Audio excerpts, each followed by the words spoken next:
Texture होता है ना ये हमारा, this is very important, this texture जो एरोप्लेन में बहुत काम आता है। ठीक है, I think this is perfect, है ना। दिस आर कॉल्ड टेक्सचरिंग, जो एक्चुअली रनवे में लैंडिंग के टाइम पे ज़्यादा सपोर्ट करता है। And this the 30 and, and if you see the other side, these are 12 and, that is the ATC and the crash bay.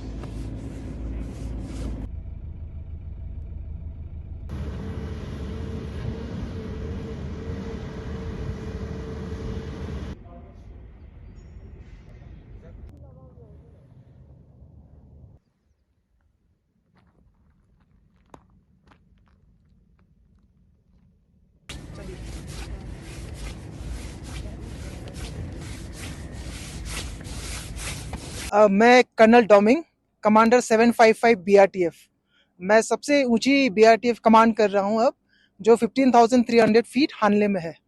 जैसे आपने पूछा ये ALG कितना महत्वपूर्ण है, the special thing about this ALG is ये LAC से सिर्फ 35 किलोमीटर एरियल डिस्टेंस पे है, और ये ALG रनवे है, ये इंडिया की सबसे ऊंची रनवे है। देखिए, जैसे मैं पहले भी बोलता रहता हूं, जब आप काम करते हैं तो कोई मेल फीमेल नहीं होता। एक ऑफिसर को एक उतनी ही आउटपुट देनी चाहिए जितना एक ऑफिसर को देना चाहिए होता है। रही मैं अरुणाचल और लद्दाख की बात, अगर आप अरुणाचल देखोगे तो अरुणाचल का भी बिल्कुल ऐसा ही है, बस थोड़े से पेड़ पौधे जहां वहां पे है। तो मैं खुद एक हाई एल्टीट्यूड एरिया से हूँ, तो लद्दाख मुझे बड़ा अपना सा लगता है। यहाँ पे अभी तक तो कोई डिफिकल्टी नहीं हुई है मुझे यहाँ पे। देखिए, ये जो एयरफील्ड है ये मार्च 2023 को सैंक्शन हुआ था, और अगस्त 2023 को इसका सारा कॉन्ट्रैक्ट का काम खत्म हो चुका था, बल्कि सिर्फ 3 और 4 महीने में हमने कॉन्ट्रैक्ट कंक्लूड कर दिया था प्रोजेक्ट हेडक्वार्टर हिमांक ने। उसके बाद सितंबर 12, 2023 को इसका ई शिलान्यास हुआ था और हमने काम शुरू किया था। अब आप देखिए, 1 साल भी नहीं हुआ, करीब 13 मंथ्स हुए हैं, हमने अपना ये प्रोजेक्ट रनवे पूरा कंप्लीट कर दिया है। एंड दैट टू, आपको मालूम है लद्दाख में 5-6 महीने बिल्कुल काम नहीं होता, तो आप इफेक्टिवली देखोगे तो 7-8 महीने में हमने ये रनवे कंप्लीट किया है। रही कठिनाइयों की बात, आप खुद लद्दाख से हो, आपको मालूम है इस एरिया में -30 डिग्री तक जाता है पीक विंटर सीजन में। लास्ट टाइम हमने दिसंबर तक काम किया है, दिसंबर में जब हम काम कर रहे थे तो -15 तक चला गया था।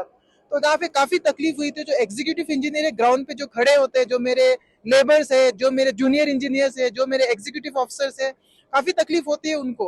बट एक जो बोलते हैं, एक जो जोश चाहिए होता है, जोश के साथ उन्होंने काम किया, और ये रनवे बिल्कुल टाइम से, बल्कि टाइम से पहले हमने रनवे कंप्लीट कर दिया है।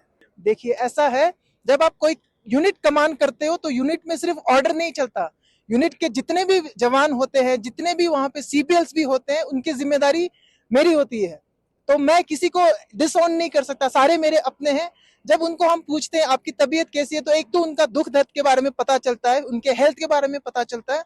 दूसरा, उनका मोटिवेशन बहुत बढ़ता है कि एक कमांडर मैडम आई है और हमसे पूछ रहे हैं कि ये कैसा है करके। यहाँ पे ऐसे नर नारी शक्ति दोनों बड़ी होती है, ऐसा कुछ नहीं है कि नारी शक्ति। मेरा मानना है कि नर नारी शक्ति दोनों बड़ी होती है। बस एक मौका मिला है मुझे, जो बॉर्डर रोड ऑर्गेनाइजेशन ने दिया है, जिसने देखा कि कर्नल डोमिंग में काबिलियत है, वो संभाल सकती है, इसीलिए यहाँ भेजा गया है। और मैं बहुत शुक्रगुजार हूँ प्रोजेक्ट हिमांक का, बॉर्डर रोड ऑर्गेनाइजेशन का, कि मुझे मौका दिया इस इंडिया की सबसे ऊंची एयरफील्ड बनाने का। देखिए, सबसे अच्छे एयरफील्ड पे यही बोलना चाहूंगी कि खुश रहिए, आपस में प्यार से रहिए, मेहनत कीजिए, देश के लिए काम कीजिए। जैसे आप अपने लिए मेहनत करोगे तो आपका गांव ऊंचा होगा, गांव का नाम ऊंचा होगा, गांव का नाम ऊंचा होगा तो आपका शहर का नाम ऊंचा होगा, अगर शहर का नाम ऊंचा होगा तो आपका देश जरूर आगे बढ़ेगा। और हम किसी देश में जब पैदा होती है तो हमारा ये दायित्व होता है कि हम उस देश के प्रति कुछ करें, और ज्यादा कुछ नहीं, बस आप जो काम कर रहे हो अपने काम को सही से कीजिए, देश अपने आप आगे बढ़ेगा।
अच्छा सेंट्रल हीटिंग सिस्टम जैसे हमारा है वैसा।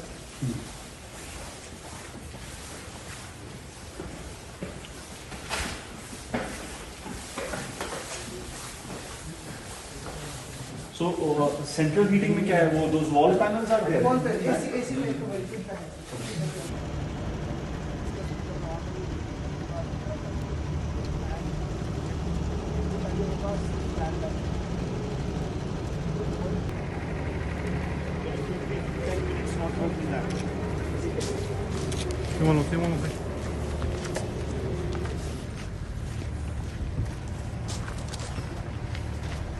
सर आप यहाँ पे देखा होगा कि हमारा ये जो रनवे का ये लास्ट पॉइंट है, जहाँ आपका जो रनवे ये पूरा कंप्लीट हो जाती है।